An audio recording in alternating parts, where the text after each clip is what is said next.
Hi, I'm Ryan Szymanski, curator for Battleship New Jersey Museum and Memorial, and today we're on board the Coast Guard Cutter Lilac, which is a steam-powered lighthouse tender built in the 1930s. She was built under the U.S. Lighthouse Service, and then when that organization became a part of the Coast Guard, as the Coast Guard was being formed, one of the three major organizations that coalesced together into the Coast Guard, she continued to be used maintaining lighthouses and other aids to navigation. As a Coast Guard cutter, in wartime, Lilac can be used as a warship, and she was during World War II. Oftentimes, aids to navigation were shut off during the war years. Early in the war, they had been left on, and German U-boats were able to use them to more easily hunt American ships during what they called the Second Happy Time in the winter of 1941 to 1942. And so every ship that the U.S. could press into service was used for that, and many of the aids to navigation were turned off so they couldn't help enemy ships. So, not having a primary responsibility and needing patrol vessels, Lilac is upgraded with a 3-inch gun, a dual-purpose gun, two 20mm anti-aircraft guns, sonar, and depth charges to patrol for submarines. And this is very similar to other buoy tenders, light ships, and other similar vessels that completely changed their peacetime roles.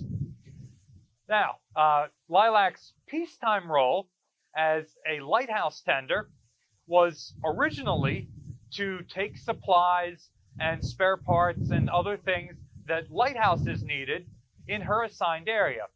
Lilac was built on the Delaware River, and for her entire career, she operated along the Delaware River, basically from Trenton down to the ocean, maintaining the lighthouses there, supplying the light ships that served in places that lighthouses couldn't be, and maintaining the buoys that marked the channels. Lilac's area of operations even encompassed the waterfront around Camden, where Battleship New Jersey is currently.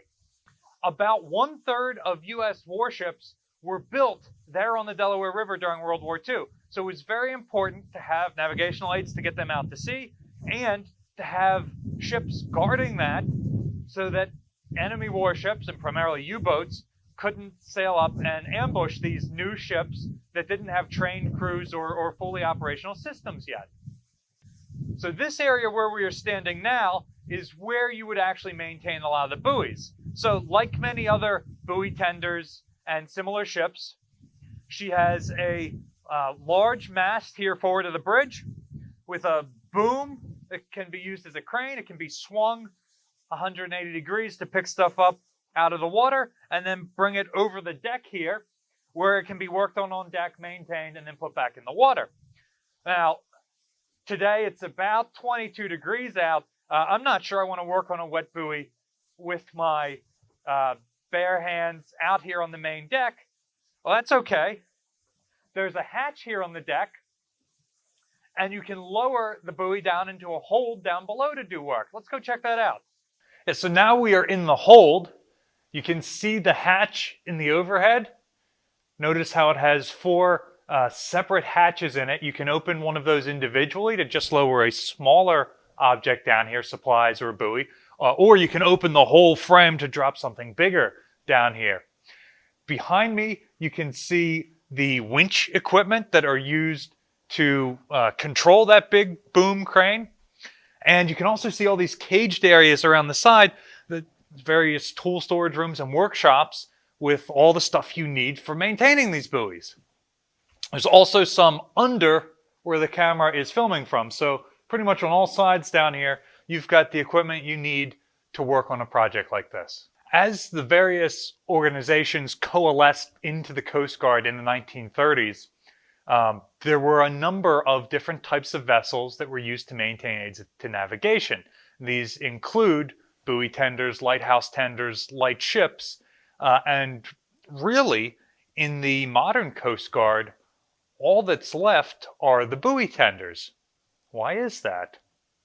Well, lighthouses aren't manned anymore. All of that can be done remotely. An electric light, you don't have to oil a light anymore, so you don't need to man the lighthouse. So you don't need a lighthouse tender to specifically go out there and supply the people, while buoy tenders can be used to go out and maintain the various forms of broadcasting, be they radio or light. Likewise, lightships are no longer used. The idea was you can build a lighthouse on a spit of land to mark a navigational hazard, but in deeper water, you can't. So what they did is they took a ship and anchored it there, and it did the same job as a lighthouse, but it's a boat. It's not permanent. It's semi-permanent, so light ship. Sailors are not very creative when it comes to naming things. But just like how you don't need manned lighthouses anymore, by the 1970s, we didn't need manned lightships. Two things replaced them. Larger buoys could be placed there, or basically new lighthouses constructed very similarly to oil rigs were able to be built in deep water that are sending their signals and lights to keep people from running aground there. So light ships tend to just have a whole number, but they've got a big name painted on the side in white, and that is their station location. So when I worked in Baltimore, I worked on the lightship Chesapeake.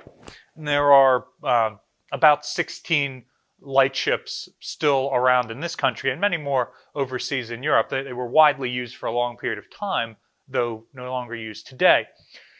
Ships like lightships and Lilac here, a lighthouse tender, could carry relatively large crew complements for their size. Your average lightship had a crew complement of 16 people assigned.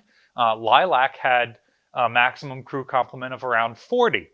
And during the war years, she probably carried that many. But in peacetime, this complement is usually significantly smaller.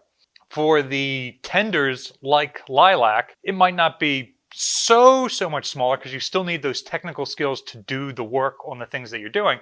But for a ship like a lightship, 16 people assigned, if you actually had 8 people on board, that's a good sized crew because you're just sitting there. It had to be the most boring job ever. I guess it's a great way to study your qualification tests to get promoted to other technical ratings so you can go on a ship that actually moves. So have you ever visited a lighthouse or a lightship? Let us know in the comment section down below.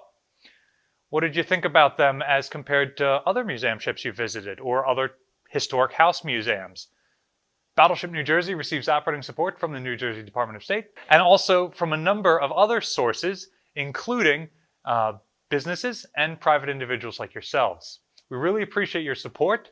After watching this video, please consider supporting Lilac at the link in the description below.